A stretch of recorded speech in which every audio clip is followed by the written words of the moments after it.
fl-isem tal-Missier u tal-Iben u tal-Ispiritu Santu.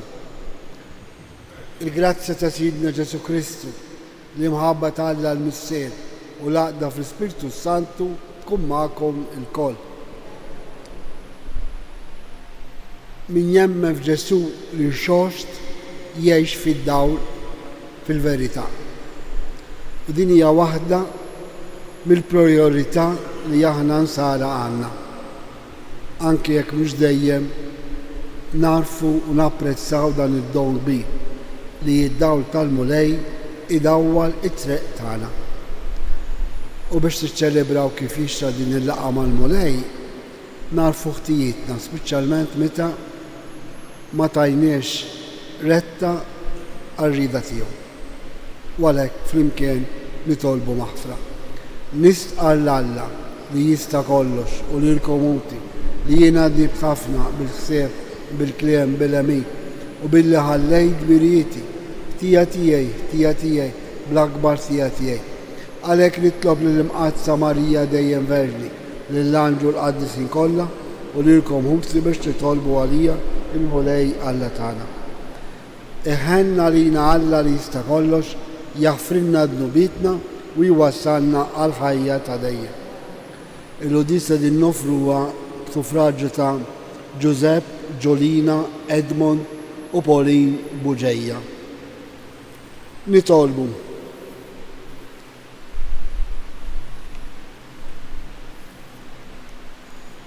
u Alla tal-eżerċiti kull ma hu aħjar ġej kollu minnek. Nisser fi qlubna l-imħabba lejn ismek. Watina li bit-taħriġ reliġjuż tagħna timxi l-qudiem dak li hu tajjeb fina u tħarriġulna bit-tħabbrik tagħna bla qiegħda. Bibnek Ġesu Kristu Sidna li hu Alla u miegħek jgħix u jsaltan flimkien mal-Ispiritu Santu għal dejjem ta' dejjem.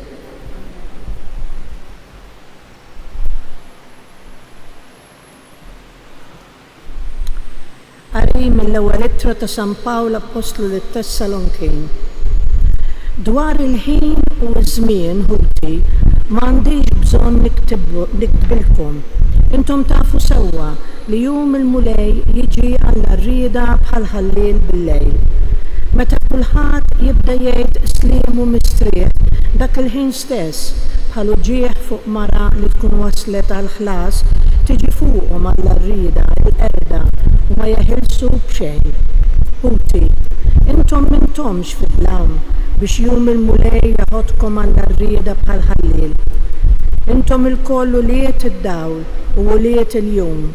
Aħna maħniex u liet il-lejl, anqas u liet id-dlam. Għalhekk m'għandniex norqdu bħall-oħrajn, iżda nisru u ngħixu bil-qies. Għax Alla ma żilniex għall-għadab imma biex niksbu s-salvazzjoni permezz ta' Sidna Ġesu Kristu li miet għalina sabiex sew jekk nkunu nisru u sew jekk nkunu rieqda meta jiġi ngħixu ħaġa waħda miegħu. Għalhekk farġu lil xulxin u ibnu lil xulxin kif qegħdin tagħmlu. Il-kelma tal-mulej. Nemmen li għad nara t-tieba tal-mulej fart il-ħajjin. Nemmen li għad nara t-tieba tal-mulej fart il-ħajjin. Il-mulej id-dawl u s-salvazzjoni tiegħi. Minn min għandi nibża? Il-mulej hu l-ken tiegħi u d-dimmin għandi nitwerwer. Nemmen li għad nara t-tieba tal-mulej fart il-ħajjin. Ħaġa waħda tlabt lill-mulej, ħaġa waħda infittex li nammar f'dar il-mulej tul il-jiem kollha ta' ħajti biex nitaxxa bil-ħlewwa tal-mulej jien nħares lejn it-tempju tiegħu. Nemmen li qed nara t-tieba tal-mulej fart il-ħajjin. Nemmen li qed nara t-tieba tal-mulej fart il-ħajjin. It-tama fil-mulej, żomm sħiħ u qawwi qalbek, it-tama fil-mulej. Nemmen li qed fart il-ħajjin. Alleluja, alleluja, alleluja. Profeta kbir fostna, Alla żar il-poplu tiegħu. Alleluja.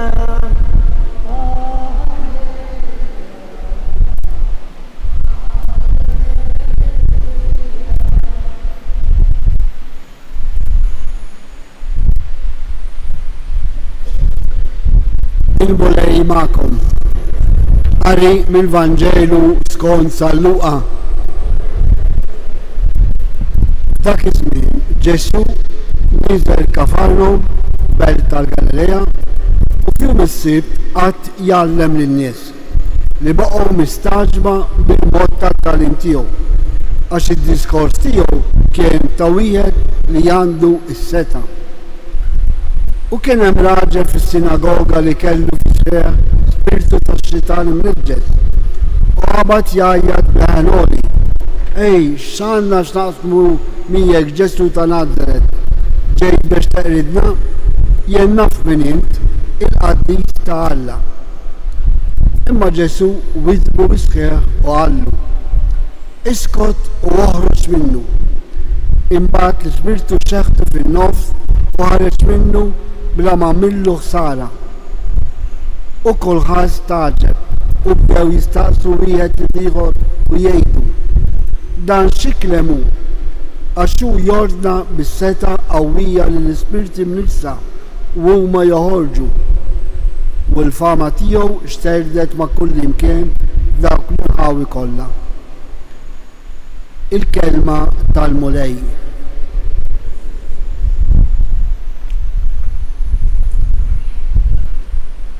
Wieħed minn nuqqasijiet li aħna nsara għandna huwa li xi kultant ninsew id-don kbir li għandna il-fidi Ġesu li miet u qam għall-fidwa tagħna.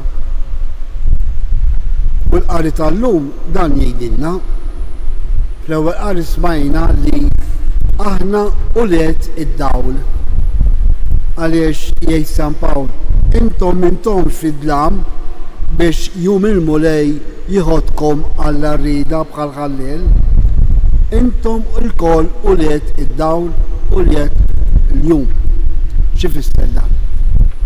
Illi Kristu b'imħabba kbira tiegħu bil-misteru tiegħu li għadu hekk ħaj hawn fina jagħtina dak il-kuraġġ li aħna maħniex waħedna, li aħna nistgħu ngħixu fil-verità b'dik l-imħabba li Kristu jurina. Għaliex kif smajna fil-Vanġelu x'għamel Ġesu? Ordna bil-qawwa bis-seta tiegħu li jkeċċi il-ħażen, l-ispirtu tax-xitan. Għalhekk ġie biex jeqret il-ħażen. Forsi xi ħadd jgħid għaddew 2000 sena kif hawn daqshekk ħażen fid-dinja. Veru. Imma id-dawl veru li Ġesu jagħtina qatt jirbaħ. Jirbaħ meta speċjalment u din hija t-tama tagħna nisrani li ħajjitna tkun imdawla bil-glorja ta' Kristu xort. Meta aħna anke b'ġismna stess inkunu il-xurxtajna. U din hija t-tama li tagħtina push biex ngħixu bħala uliet id-dawl. Ġesu ordna oħroġ minnu. U llum Ġesu wkoll jgħidilna keċċi minn qalbek, minn moħħu, kull ma hu ħażin, kull ma hu kontrarju għat-tagħlim tiegħi. Issa jekk aħna nagħtu widen għal din il-kelma satana qawwija tagħna, nistgħu nirbħu kull tentazzjoni quddiem kull tip ta' sitwazzjoni li nkunu fiha. Ġesu bit-talb tagħna, bil-fidi tagħna, mista jnaħħilna ċerti djufijiet, debolezzi, dwejja, dbatija, bqija, imma bil-qawwa tiegħu, bil-preżenza tiegħu jagħtina dik il-qawwa li ngħixu ċerta serenità dik is-sitwazzjoni diffiċli li nagħmlu. Hemmhekk il-fidi Il-fidi mhix kif nagħmlu u x'nagħmlu, imma x'relazzjoni għandna ma' Ġesu.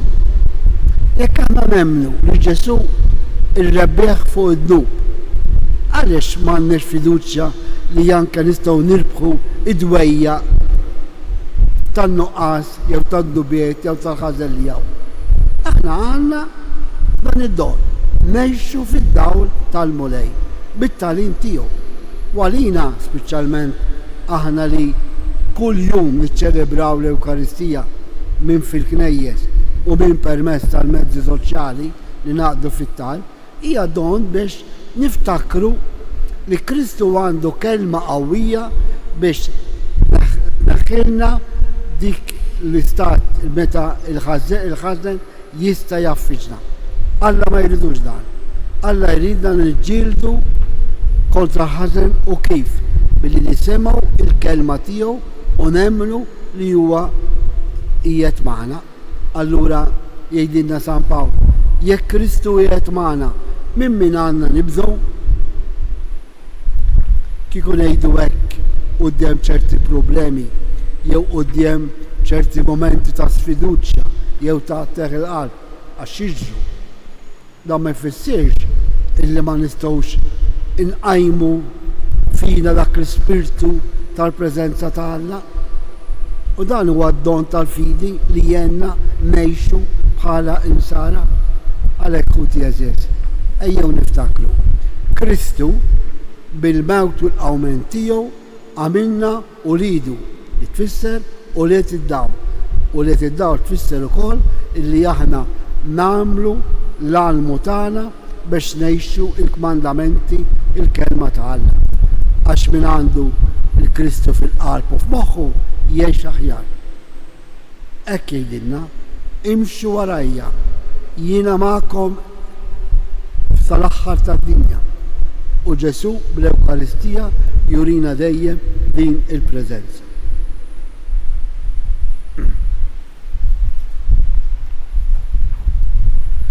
Ħuti eżiż, il-kelma ta' Kristu għandha l-qawwa li żżomm lil-ħażen u d-dawwa lill-bnedmin. Għalhekk fidi li tolbu ngħidu bil-kelma tiegħek mulej għatina l-ħajja. Bil-kelma tiegħek mulej għatina l-ħajja. Sabiex l-insara iġeddu l-werdiet tal-Magħmudija li ħelsithom mill-qawwa tad-dlam u dawlithom bid-dija tal-Ispirtu Santu tal-imħabba nitolbu tiegħek mulej għatina l-ħajja. Sabiex fid-dinja ikun hemm nies kapaċi jagħtu lill-oħrajn is-serenità u l-ferħ tal-ħajja nitolbu. Sabiex min iħossu dgħajjef u indeċiż quddiem il-ħażen isib fil-kelma tal-mulej il-qawwa biex jaħreb u jirbaħ kull tfixkil nitolbu bil-kelma tiegħek mulej għatina l-ħajja. Sabiex aħna li kullum nisimgħu l-kelma tal-Alla immorru nxandru lill-oħrajn billi ngħixu il-fedeltà tagħna lejn Kristu Ġesu nitolbu. Li naqdu maħutna li din iseguna, speċjalment dawk li jitolbuna li minn dan is-santwarju li tolbu għalihom. Bl-interċessjoni tal-Madonna ta' Pinu, tatihom u tatina id-dawl neċessarju biex ngħixu fil-preżenza ta' Alla nitolbu. Ovvjament nitolbu dejjem għal paċi, speċjalment fejn hemm inġustizzji, ġuħ u vittmi biex minnu responsabilità ta' dawn l-għażliet politiċi ħżiena jifhem li d-dinjità tal-persuna umana tiġi qabel kollox. Nitolbu. Mulej għatina l-ħajja. Permettuli talba bit-Taljan. Fratelli e sorelle, il Signore Gesù col suo mistero pasquale ci ha illuminati come figli della luce. Noi ti preghiamo perché questo giorno lo possiamo dedicarlo all'attenzione della parola di Dio, che sia per noi luce per i nostri passi. Preghiamo, nitolbu bil-kelma tiegħek mulej għatina l-ħajja. irresqu wkoll it-talb personali tagħna.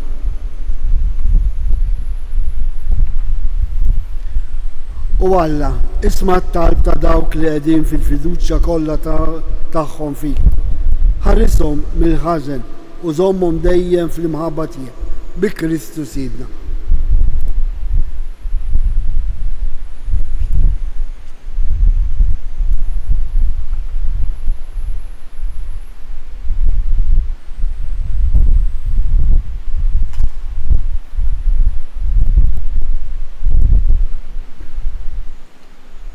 Imbierek int mulej Alla tal-ħoljen kollu.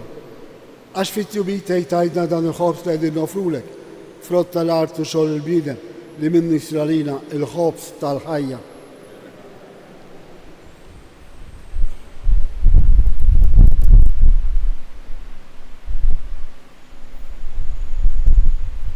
Bil-misteru ta' dal-ilma u l-inbit nieħdu sehem fin-natura divina ta' Kristu kif hu jissieħeb magħna fin-natura tagħna il-bnedmin.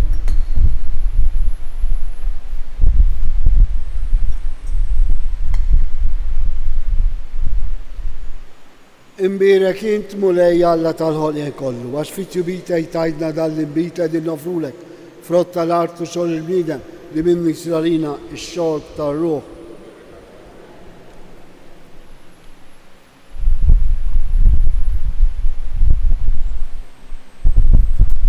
Itolbu ħuti biex is-sakrifiċċju tiegħi u tagħkom ikun jogħġob lil Alla l-Missier li jista' kollox.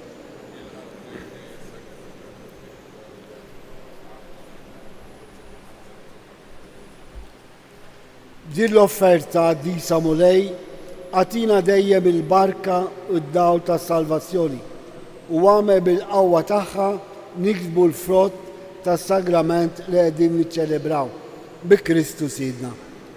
Il-mulej ma'kom, nerfgħu qlubna l-fuq li żukħar lill-mulej Alla tagħna. Sewwa u xira ta' sew mulej Missier Qaddis, Alla ta' dejjem tista' kollox, tajjeb u ġdid tas-salvazzjoni tagħna li dolodu u f'kull sitwazzjoni tal-ħajja irrid iġġedded. Għaliex int bibnek il-għażiż bħalma oġbok toħloq il-bniedem ġbija tiegħek, hekk ukoll fit-tieba tiegħek rid tiġġeddu. Għalhekk tassew jistħoqlok li l-ħlejjaq kollha jaqduk, il-mifdijin kollha jfaruk u l-qaddisin tiegħek iberkuk għalanija. U aħna wkoll mal-anġli kollha tiegħek infarru ferħana u bla għejda intennulek Qaddis, Qaddis, Qaddis. Mulej Alla tal-eżerċiti, smawiet u l-art u mlija bil-glorja tiegħek. Osanna fil-għoli ta' smawiet. Imbierek ġej f'isem il-mulej. Osanna fil-għoli ta' smawiet. Qaddis ta' sewint mulej inti lajn ta' kull dusija. Qaddes għalhekk li tolbuk dal-offerti bil-barka tal-Ispirtu tiegħek biex isiru għalina il-ġisem u d-dem ta' Sidna Ġesu Kristu. Li meta kien se jingħata biex minn rajħ ibati ħal ħobs, rat il-ħaj, qasam tal id-disċipli tiegħu u qal, ħudu u kulu il-kol minn dan, għax dan huwa ġismi li jingħata għalikom.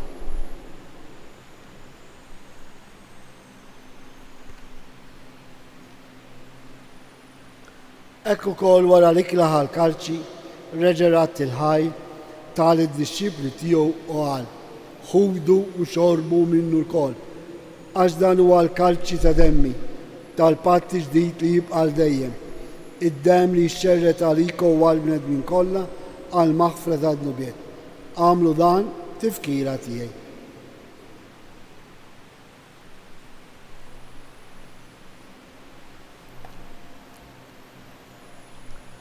Dan hu il-misteru tal-fidi, inħabru l-mettijek mulej. Nixandru bil-fer għaw mentijek, nistennewk sama tiġi fi glorja. Għalek, aħna u namlu dan tifkira tal-mewt u l-għawmin ta' Sidna Ġesu Kristu, nofrulek mulej il-ħobs tal-ħajja u l-kalċi tal-salvazzjoni. U rodulek ħaj, għax oġbuk til-għana għawn u dimek biex naħduk. Mitċakontani tolbu l-Ispirtu Santu jaqadna f'ġisawiet, l-inna li nieħdu sehem il-ġisew id-dem ta' Kristu. Ftakar mulej fi knisja tiegħek mxerda mad-dinja kollha. Wettaha fl-imħabba, fl-imkien mal-Papa Ljun 14, l-Isqof tagħna Anton, il-Ministru u l-poplu li jint ksib talik. Ftakar f'ħutna Giuseppe, Giolina, Edmond u Pauline Buġeja li joġbok issejħilhom għal għandek minn din-dinja. Ftakar ukoll f'dawk ħutna li raqdu bit-tama tal-qawmien. Daħħal il-mejtin kollha quddiemek fid-dawl tas-seb tiegħek. Ħen għalina l-koll nitolbuk, għatilina wkoll il-wirt tal-ħajja ta' dejjem. Flimkien mal-Verġi Mqadsa Malla Marija, San Giuseppe, l-Apostli, San Ġorġ Preka u l-Qaddisin kollha li jgħixu fil-biberija tiegħek sa mill-bidu tad-dinja. Għamel li magħhom jinfaħruk u nsebħuk Ġesu Kristu ibnek. Bi Kristu, ma' Kristu u fi Kristu jingħata lilek Alla missier li tista' kollox, flimkien mal-Ispirtu Santu, kull ġew glorja għal dejjem ta' dejjem. Fiduċja inkomplu nitolbu kif jallimna Ġesu. Missierna li jinti f'ismawiet jitqaddes ismek, tiġi saltnatek, ikun li trid kif is-sema jdafrar. Ħobżna ta' kuljum għatina llum, aħfrinna d-dubitna, bħalma nafru l-minu għati għalina, la ddaħanner fid-diġġej iżda ħlisna mid-deni. Aħlisna nitolbuk mulej minn kull deni, għatina fit-tieba tiegħek il-paċi fi żmienna, biex ikunu ħilsa dejjem id-dnub u mħarsa minn kull inkwiet. Aħna u nistennew u nittamaw il-għena u l-miġġa tas-Salvatur tagħna Ġesu Kristu. Mulej Ġesu Kristu li qed l-apostli tiegħek inħallilkom isliem nagħtikom isliem tiegħi. La tħares lejn nubitna, iżda ħares lejn il-fidi tal-Knisja tiegħek. Għatija slem u laqda li jint trid fija, int li tgħix fis-saltan għal dejjem ta' dejjem. Il-paċi ta' Ġesu tkun dejjem magħkom. Għatu sinjal ta' paċi lil xulxin. Il-ġisem u d-dem ta' Kristu f'dan il-kalċi li ser nitqarbu bihom ikunu jiswewna għal ħajja ta' dejjem.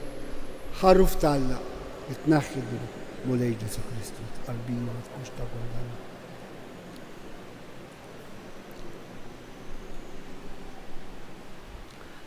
Danu Ġesu, danu l-ħarruf talla li jnaħħi d-nubet ta' dinja, ħejn aħna l-mistidna għall-ikla tal-ħarruf.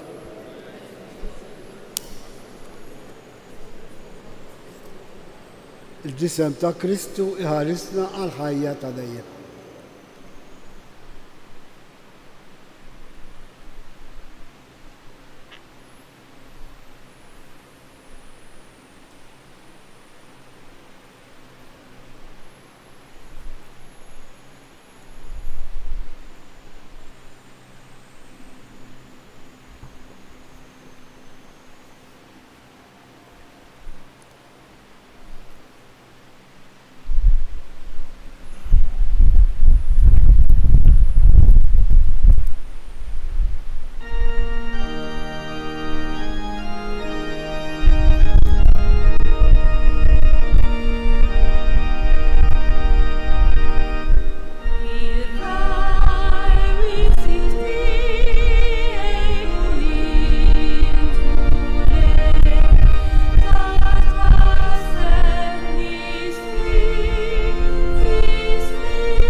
Grazzi, Signor Alla, gloria al Missier li benu l-Spiritu Santu.